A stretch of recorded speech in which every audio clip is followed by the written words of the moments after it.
Olá pessoal, aqui é o professor Grings e sejam muito bem-vindos ao meu canal. Neste vídeo nós vamos falar sobre capacitores, dando um enfoque para um nível superior. Portanto, veremos muitas integrais e também lei de Gauss e outras coisas que foram vistas em vídeos anteriores. Um capacitor é constituído de dois condutores, como podemos ver aqui, usados para armazenar carga ou energia elétrica. Aqui nós temos a carga positiva no azulzinho e a carga negativa no amarelo. A carga que está armazenada no azulzinho, que é positiva, vou chamar de mais que, e a carga armazenada no amarelo, menos que. É importante ressaltar que a carga tem o mesmo valor em módulo, mas o sinal é contrário, se essa é positiva e essa é negativa. Se aqui tiver mais 10 microcoulombs, aqui terá que ter menos 10 microcoulombs. Mesmo valor, apenas o sinal que muda. Contudo, esse tipo de capacitor com esses condutores aqui que eu coloquei, pode não ser muito eficiente devido ao desperdício de metal. O formato do metal aqui e aqui não é muito rentável. Então, para aumentar o rendimento, a gente altera o formato do metal. Conforme podemos ver aqui, capacitor de placas paralelas, onde nós temos um retângulo perfeitinho e outro retângulo perfeitinho.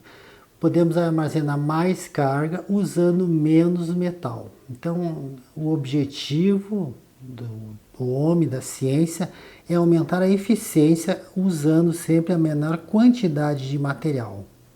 E daqui para cá já teve um grande progresso. Isso aqui é o capacitor de placas paralelas, mas existem outros formatos de capacitores. Por exemplo, aqui temos um capacitor no formato cilíndrico, onde aqui no meio nós temos uma casca cilíndrica oca, armazenando cargas positivas, e aqui por fora outra casca cilíndrica, armazenando cargas negativas. Duas placas, então, armazenando carga. Claro que esta aqui eu posso dizer que é menos que, contudo, a que está lá dentro vai ser mais que. Novamente, mesmo valor, só o sinal contrário. E aqui temos um outro modelo, um capacitor esférico, onde no centro nós temos uma esfera oca, então é uma casca esférica, com carga mais que positiva, e lado de fora temos uma outra casca esférica, armazenando uma carga menos que, mesmo valor, sinal contrário. Aí está outro modelo de capacitor. Mas o capacitor mais usado vai ser o capacitor de placas paralelas. Esse aqui é mais simples de entender e mais fácil de aceitar a ideia. Claro que aqui temos carga mais que e aqui temos uma carga menos que. Contudo, a carga desse capacitor é dada como apenas que, sem o sinal positivo ou negativo. Aqui também a carga mais que, menos que, mas a carga do capacitor é que. Então é uma delas sem o sinal positivo ou negativo. Mas vamos agora ver a nomenclatura e a simbologia de um capacitor. Simbolicamente, qualquer capacitor é representado por duas linhas paralelas e um risquinho simbolizando o fio de ligação. Então, este é o símbolo que a gente vai usar para o capacitor. Lembrando que é mais que e menos que, uma das placas. Mas a carga do capacitor é que apenas. E aqui em cima tem uma DDP, vamos dizer assim, e essa DDP é representada por um V maiúsculo. Também temos uma coisa chamada capacitância, que eu já vou explicar logo em seguida. Capacitância é representada por C e simboliza a capacidade que um capacitor tem de armazenar carga ou energia elétrica. Mas vamos dar um exemplo de uma aplicação para o capacitor para que a gente consiga fixar melhor a ideia. O que nós temos aqui na nossa frente é um capacitor, já representado simbolicamente, e uma DDP, uma fonte aqui que fornece uma DDP. Eu vou chamar de V a DDP desta fonte aqui. Tem carga positiva e negativa. Essa fonte, essa pilha, seja lá o que for, quando eu ligar aqui, porque está desligado, então eu vou ligar aqui, representar assim, ó, fiz a ligação e agora as cargas positivas, essa pilha vai empurrar as cargas positivas para cá. A primeira não teve muita dificuldade. Mas é claro que uma carga positiva repele a positiva que está aqui e fica faltando uma positiva menos. Ou vocês podem imaginar que vem uma de menos para cá, tanto faz. Eu estou usando esse sentido convencional. As positivas é que se movimentam. Então, vem mais uma carguinha positiva aqui, e já fica mais difícil, porque agora tem uma positiva repelindo ela aqui. Então, essa pilha tem que fazer uma força maior para trazer a segunda positiva. Novamente, uma negativa surge aqui. Mais uma positiva, e já é mais difícil essa positiva, porque tem essas positivas aqui que estão repelindo. Então, cada vez mais difícil de carregar, porque já está carregado com essa carga de sinal positivo. E mais uma aqui, só para o nosso exemplo encerrar, ficamos assim. Esse capacitor tem a mesma DDP que essa fonte, V. O objetivo final é este. No momento que ele tem a mesma DDP, não vem mais carga para cá. Ficou carregado, então o nosso capacitor agora está carregado com cargas. E o que nós vamos fazer com essas cargas? Nós vamos desconectar isso aqui e vamos imaginar que esse capacitor vai ser deslocado do circuito. Aqui está a representação, ó. Pronto. Está deslocado do circuito. Tirei ele daqui para cá. Não existe mais esse circuito, existe o capacitor apenas. Vejam bem que eu estou carregando uma quantidade de carga nesse capacitor. Então eu também tenho uma energia. O que eu vou fazer? Eu vou conectar esse capacitor, que é uma mini pilhazinha, né? Num circuito aqui, onde tem um flash de máquina fotográfica, uma lâmpada aqui, que precisa de uma descarga rápida para dar aquele flash. Eu vou conectar aqui, então, o nosso capacitor, e o momento que eu fizer isso, essa carga achou um caminho para percorrer e encontrar negativa. Então, quando isso acontece, dá um flash de luz instantaneamente, muito rápido aqui, e o capacitor descarrega, ficando descarregado como está aqui. Daí não tem mais energia. Ele acabou de descarregar toda a energia que ele tinha nesta lâmpadazinha aqui. Então nós temos aqui um exemplo, uma aplicação prática que é usada nas máquinas fotográficas, onde uma bateria não conseguiria dar essa rapidez toda, precisa de uma descarga rápida, e o capacitor é o candidato ideal para oferecer essa solução. Porque ele descarrega rapidamente o que ele tem de energia, ficando descarregado e sem energia finalmente, porque a energia dele foi usada para dar o clarão da máquina. É uma aplicaçãozinha, né? Fácil de entender. Vamos agora falar da capacitância, que é a medida da capacidade de um capacitor. Mede o quanto ele consegue armazenar de carga. Quanto maior o C, mais carga ele consegue armazenar. Vamos usar esse circuito aqui para poder comentar esta situação. Eu tenho aqui uma DDP aplicada em cima de um capacitor. Vamos fazer a ligação primeiro. Quanto maior a DDP, maior é a carga, pois eu tenho mais força empurrando a carga para dentro do capacitor. Então, deu para se observar que a carga do capacitor é proporcional a DDP aplicado sobre ele. Quanto maior a DDP, maior a carga. Então temos uma proporção. Como se transforma a proporção em igualdade? Bom, para transformar uma proporção em igualdade, a gente tem que usar uma constante. Colocar uma constante aqui, V. E a constante eu vou chamar de C, que é a nossa capacitância. Também posso colocar, passando para baixo, dividindo, que C é igual a Q sobre V. Bom, agora então nós iremos calcular essa capacitância, usando nossos conhecimentos de integral.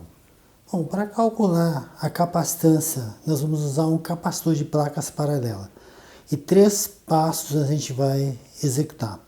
Primeiro, aplicar a lei de Gauss, superfície fechada. Depois, a definição, aqui está faltando um menos. Diferença de potencial, né? Como já vimos em vídeos anteriores. E por último, a fórmula que a gente acabou de deduzir agora. Então vamos começar usando a lei de Gauss para uma superfície fechada na nosso capacitor que nós vamos agora exemplificar. E aqui está o nosso capacitor de placas paralelas.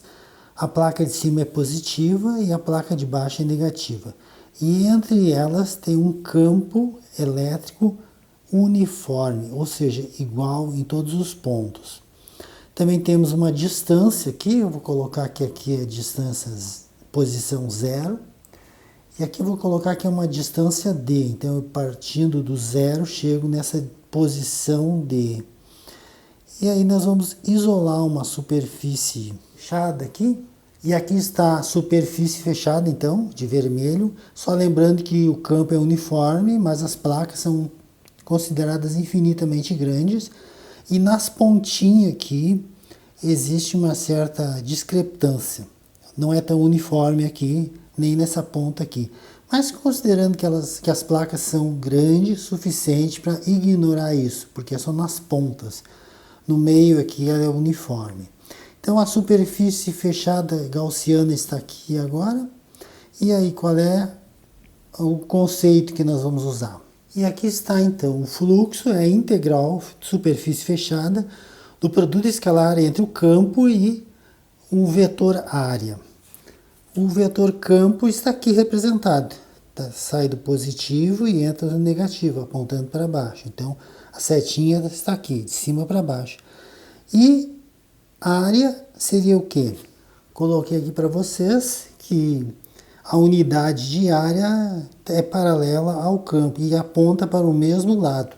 Então, o ângulo entre a unidade de área, o vetor área, e o vetor campo elétrico é 0, o ângulo entre eles. E o que nós sabemos desse produto escalar aqui?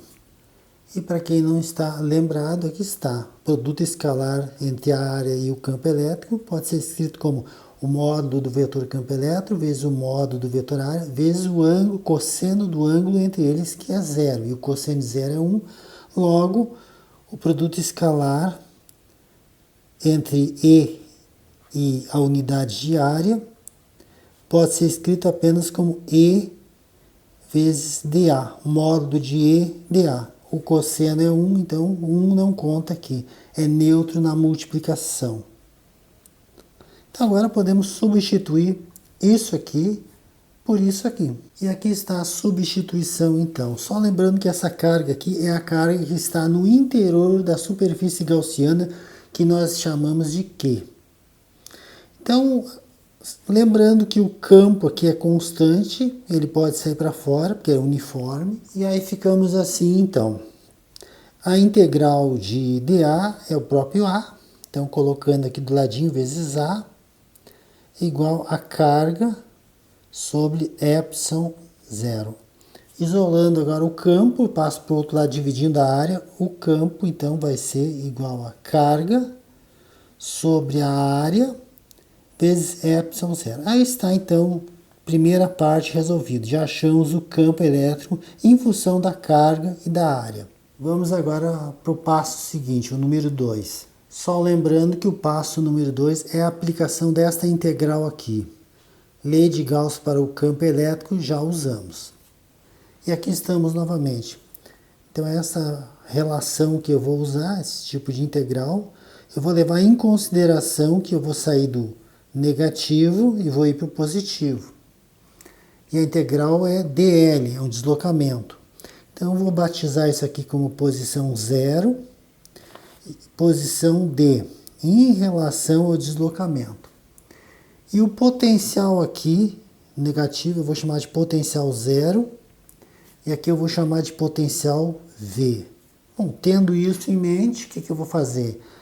V+, que é aqui em cima, eu vou chamar só de V, é habitual fazer isso, chamar de uma letra apenas, menos o potencial que eu chamei de 0, então a referência 0, igual a menos integral, eu vou partir da posição 0, então bota 0 aqui, e vou chegar na posição D. E o EDL, novamente, aquela história. O E vezes produto escalar de E dl. É a mesma coisa que módulo de E vezes módulo de E dl vezes o ângulo entre os dois. Qual é o ângulo entre os dois? Primeiro temos que conhecer o dl. Eu estou partindo do zero para o d, de baixo para cima. Então o dl está indo nessa direção, nesse sentido. Isso é o contrário ao E, que está indo de cima para baixo. Então 180 graus é o ângulo entre eles. Então cosseno de 180 graus, que nós sabemos que é menos 1. Logo, isso aqui, E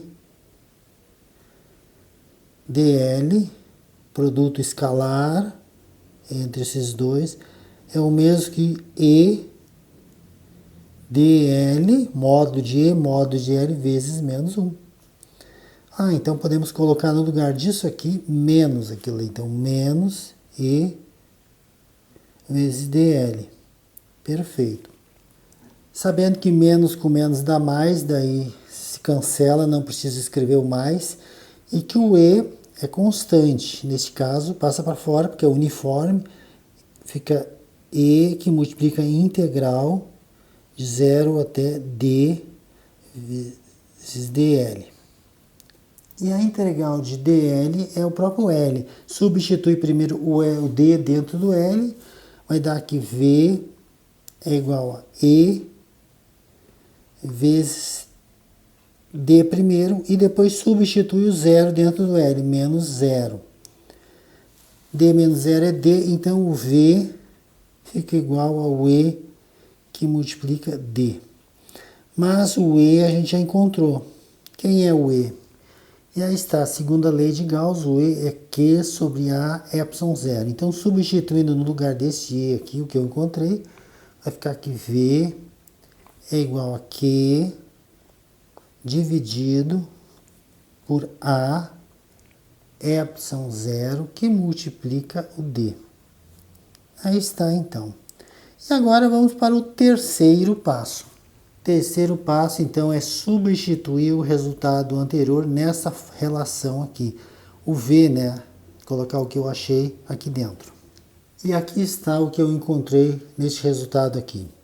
Substituindo esse V, então, C vai ser igual a carga, que está em cima, dividido por carga de novo, D sobre área epsilon zero.